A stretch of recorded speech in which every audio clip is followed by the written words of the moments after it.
How's it going? Mike here, and I'm back after missing last week, but this episode is going to be about the Sega Astro City Mini, a fully functional replica of the famous Sega arcade cabinets that debuted in Japan in 1993. Let's get to it. So, like always, I want to take a look at the packaging and the box. Here on the side of the Astro City Mini box, we have the product specifications, including an LCD screen size of 3.9 inches with a resolution of 480 by 800 and HDMI output of 480p and 720p. Here on the back, we have the list of arcade games included on the console. There are 37 titles altogether, and a few have never received a home release until now. The games being released for the first time are Dark Edge, Arabian Fight, Cotton Fantastic Night Dreams, and Golden Axe, The Revenge of Death Adder. And finally, on the other side of the box, it says the arcade console Astro City is faithfully reproduced in a 1/6 size. Also included in the packaging are instruction manuals in several different languages. The inside covers safe usage so you don't electrocute yourself, while the back goes over various connection methods. Important to note that it does come with a USB cable, but it does not come with a power adapter. You will need to provide your own. And finally, here is the Astro City Mini. I really like the look of the Astro City arcade cabinets, and I think this is just such a cool scaled down version. The buttons feel pretty good. You've got 6 action buttons and 2 smaller yellow buttons to add coins and start each game. You also get a micro switch joystick, which feels pretty great to play. On the back here, you've got your on-off switch, HDMI out, 2 USB ports, a headphone jack, and your DC in for your USB power adapter. Now, you can play this thing as is with the USB cord going into a power adapter or a portable battery bank. As you can see, the screen looks pretty great considering its size. You can also hear the speakers at the top, which, while not great, get the job done. But one thing you might not like about playing this on a table is how cramped you realize everything is once you get your hands onto it. I have pretty small hands, and it's not too bad for me, but your mileage may vary. Will say that the micro switch joystick makes this a lot more fun to play than some of the other miniature arcade consoles that are available.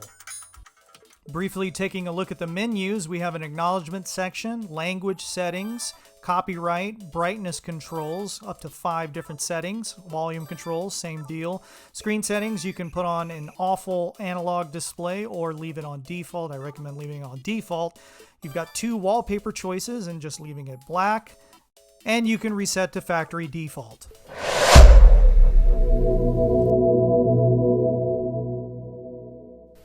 Now let's take a look at the 37 games included. Flicky, Sega Ninja, My Hero, Space Harrier, Fantasy Zone, Wonder Boy, Quartet 2, Alex Kidd with Stella the Lost Stars, Alien Syndrome, Wonder Boy in Monsterland, Shinobi, Sonic Boom, Altered Beast, Scramble Spirits, Wonder Boy 3 Monster Lair, Gain Ground, Crackdown, Golden Axe, Cyber Police eSWAT, Shadow Dancer, Alien Storm, Columns, Bonanza Brothers, Columns 2, Thunder Force AC, Radmobile, Cotton, Arabian Fight, Golden Axe, The Revenge of Death Adder, Puyo Puyo, Dark Edge, Tantar, Virtua Fighter, Stack Columns, Ichi Dantar, Puyo Puyo 2, and Dotori Coon.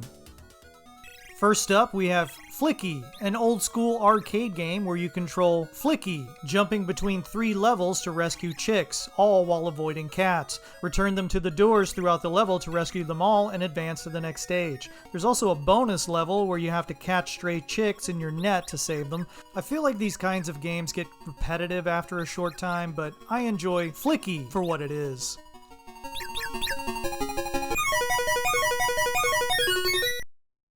Sega Ninja is a vertically scrolling shooter where you control a princess, turn ninja, taking out bad guys as you advance the screen. For some reason, I'm not very good at this game at all, so I don't have much to show you here. Despite loving games like Gun Dot Smoke, I'm not really feeling this one. The enemies are just too random for me to be able to get very far, but you may like it though.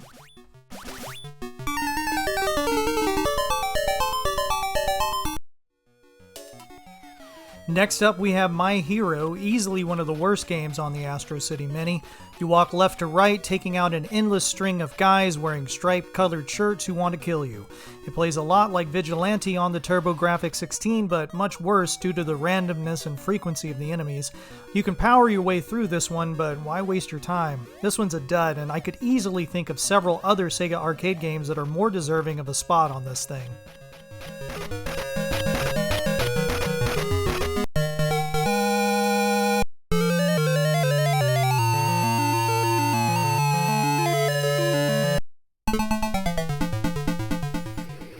Space Harrier is a classic, not really much else to say other than it's great. I love the scaling effects and the soundtrack is simply amazing. It's also short and sweet, which is another reason I appreciate it.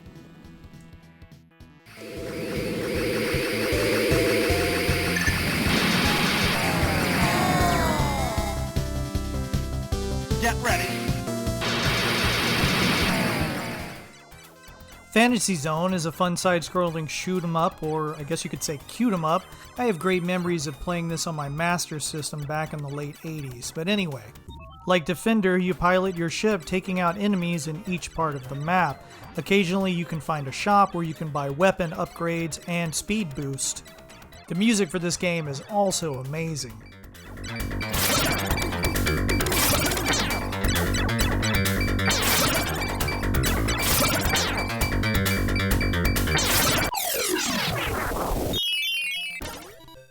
The original Wonder Boy is here too. You walk, run, or skateboard left to right collecting food to replenish your health.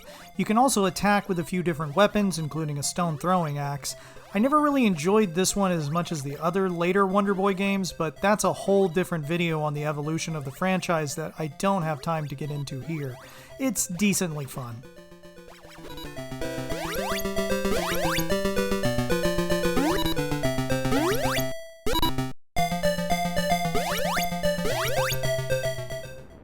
Quartet 2 is a pretty uninspired platform game where you can play as a girl or a guy destroying robots in a futuristic space base. You collect keys by killing the enemy carrying it and exit through the door to advance to the next stage. This one bored me pretty quickly.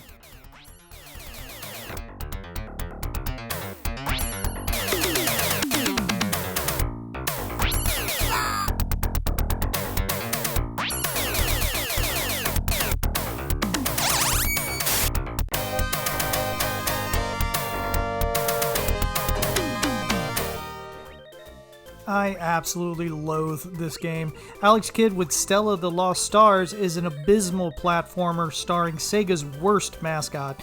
You can get temporary power-ups to shoot and jump higher, but this one is just not fun and definitely designed to be a quarter muncher. The controls feel bad and the power-ups don't last for very long. Avoid this one at all costs.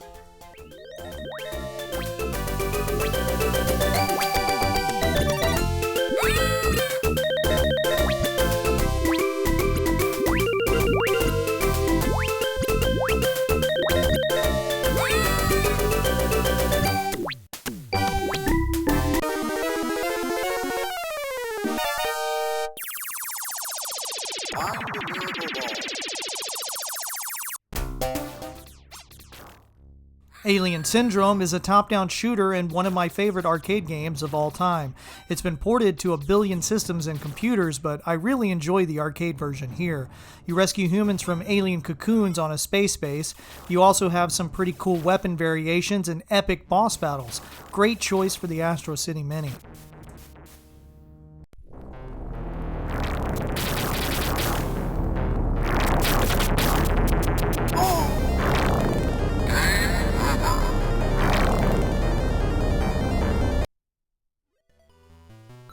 Wonder Boy in Monster Land is a platform side-scroller with light RPG elements. You collect gold to buy items and power-ups. In this game, you have a sword to attack enemies and you don't need to constantly collect food. This game kind of hinted at the direction the series would go. Not bad.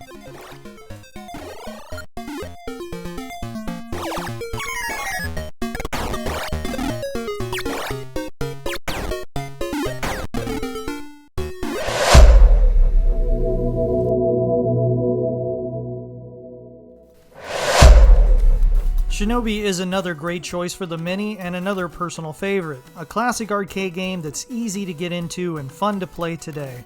Rescue the kids and take out the bad guys. You can jump between two planes. You also have ninja magic. And who could forget the bonus stages?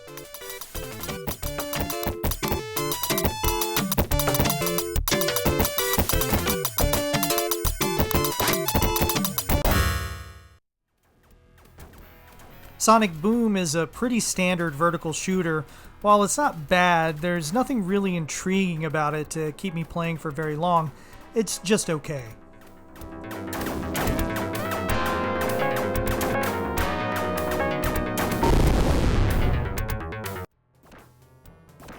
I have always thought of Altered Beast as a mediocre game since I first fired it up back on the Sega Genesis. The arcade game here is better by comparison, but I don't really care for the gameplay, which consists of taking out undead things until you can get a power-up from a two-headed wolf. These power-ups are often only briefly available, and failing to collect them will cause you to repeat the stage. Eventually, you'll get enough to transform into a beast with special powers. I like the concept, but the execution here is a miss for me.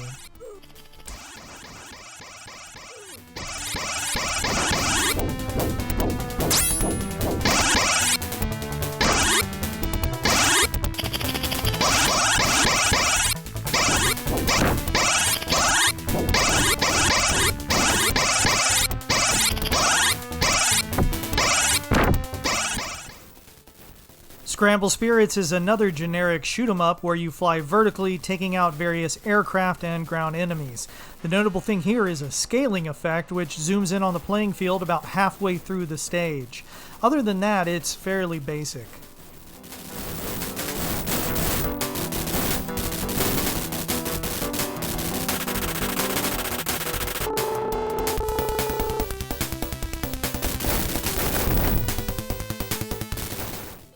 Wonder Boy 3 is the third Wonder Boy game on the Astro City Mini, and it's also its own completely unique thing from the other games.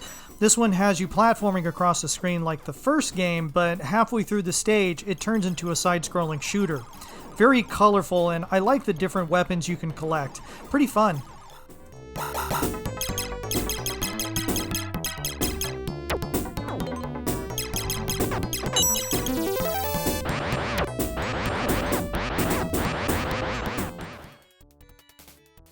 Gain Ground is a weird one. You control one of three characters. The goal is to either make your way through the battlefield and take out all the enemies, or get to the exit.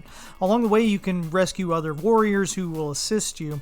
There's a strategy to it, but this one never really grabbed me.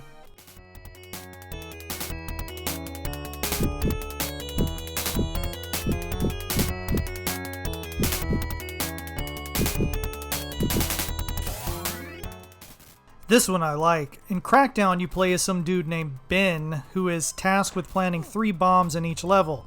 At the top, you have an overview map of your target locations, as well as the locations of the enemies. You also have a few weapons at your disposal. Pretty fun.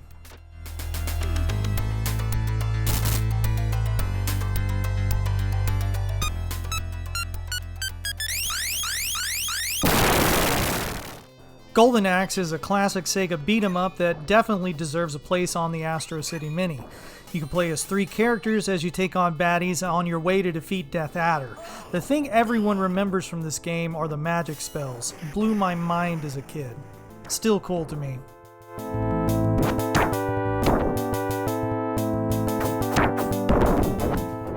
If you enjoy arcade games like Rolling Thunder, there's a good chance you'll like Cyber Police eSWAT. The gimmick here is after you arrest 3 criminals, you're given the ability to transform into a cyber cop, like RoboCop, that can shoot a machine gun and take more damage. I enjoyed this one way more than I thought I would.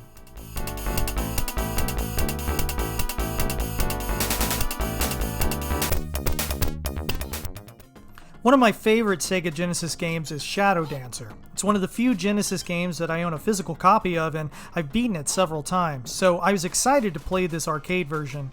And well, it's okay. If I'm being honest, I prefer the Genesis version, but this one's not bad. You can still sick your dog on enemies and use magic. It just feels a little more cluttered and less intentional than the Genesis version. I'm glad it's here though.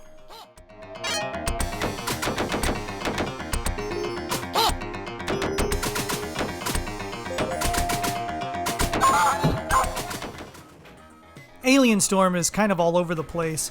Parts of the stage play out like a side-scrolling beat-em-up where you roast various alien attackers, but occasionally you'll enter a building and the game takes on a first-person perspective where you have to shoot various aliens hiding behind retail shopping shelves and whatnot. There are also weird, fast-moving side-scrolling shooter sections. It's fun for what it is, and I like the variation in gameplay.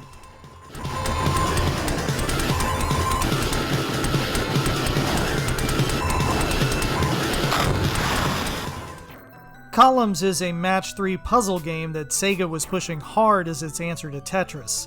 It's not as fun as Tetris to me, but it's a fine time waster all the same. I wonder how many people actually played this in the arcade.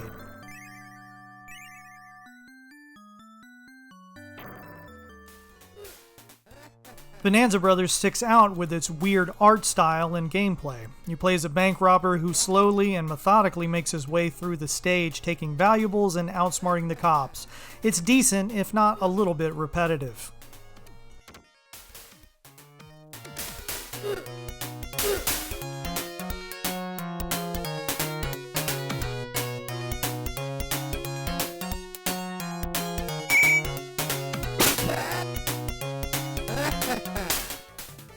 Columns 2 is, well, more columns.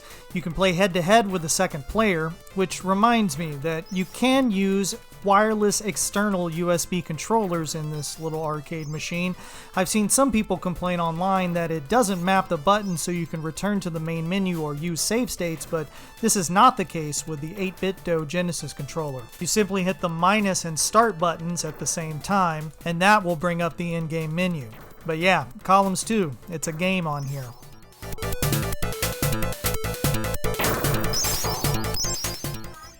Thunder Force AC is a kick-ass side-scrolling shooter that feels right at home on the Sega Astro City Mini. This game is a rework of Thunder Force 3 designed exclusively for arcades. Gone is the ability to pick your stage, but in this version you respawn right where you left off instead of starting the stage over when you die. A welcome change in my opinion. Definitely check this one out.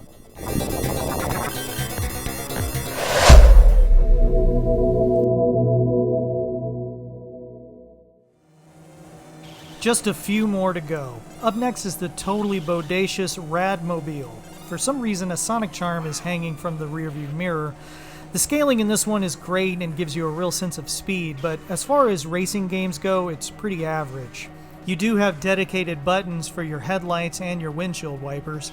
It's pretty neat that this is included though.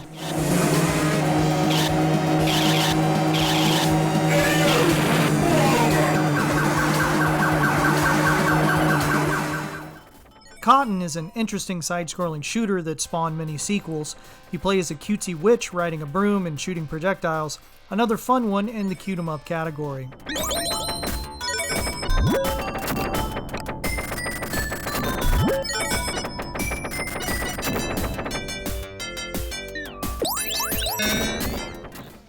Arabian Fight is one of the more interesting titles on here with its gigantic sprites and scaling.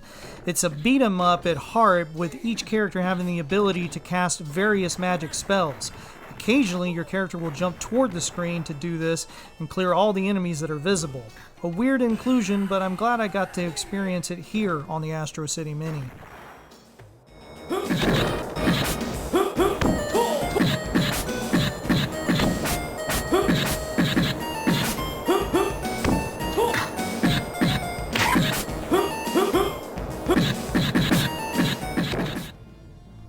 Golden Axe: The Revenge of Death Adder is an unreleased until now arcade sequel in the franchise. I'm not sure why Sega didn't put this out on the Saturn, as it was plenty capable of handling it. A lot of games didn't get released on the Saturn, ostensibly because higher-ups didn't think they would sell well, but I think this would have sold like gangbusters if they had put it out. Instead, we got the terrible fighting game Golden Axe: The Duel. This one plays a lot like the others. It has branching paths and of course awesome screen-filling magic spells. Definitely a highlight.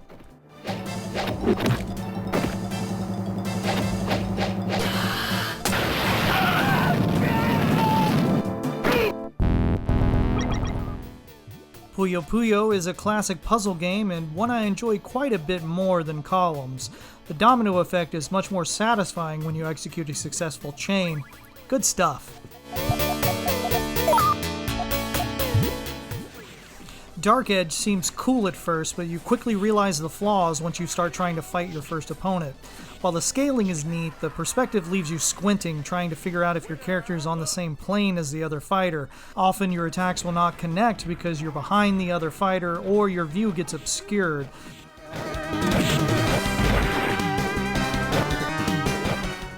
Tantar is a series of short mini-games. You're presented 4 initially, and you can choose 1 once you hit a button to stop a rotating cursor.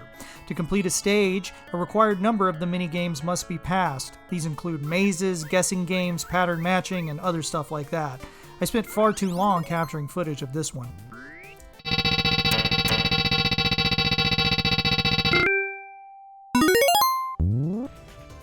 Virtua Fighter never connected with me. I know it was impressive when it was released, but I always found the floaty jumping and weird polygonal characters off-putting. I understand why it's here, though.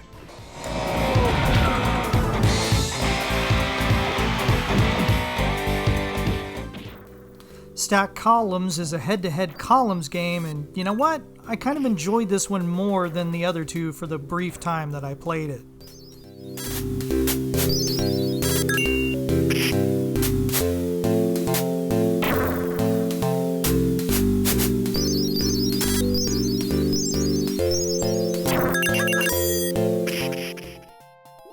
Tantar is another minigame collection and the sequel to Tantar, very similar to the first game but with new puzzles and memory exercises.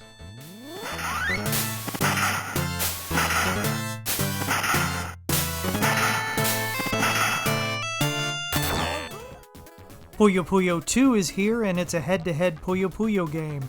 I like this one and you should too if you enjoy Puyo Puyo.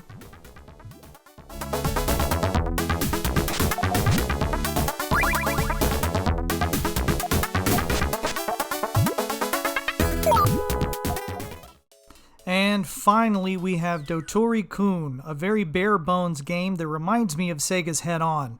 You move your character around the screen like Pac-Man and collect all the dots while avoiding the ominous X. You probably won't play this one very much. Alright, that's it. All 37 games on the Sega Astro City Mini. What did you think? Is this something you want to pick up? Let me know in the comments. I'll be back soon with a new video, but until then, take care and have fun collecting.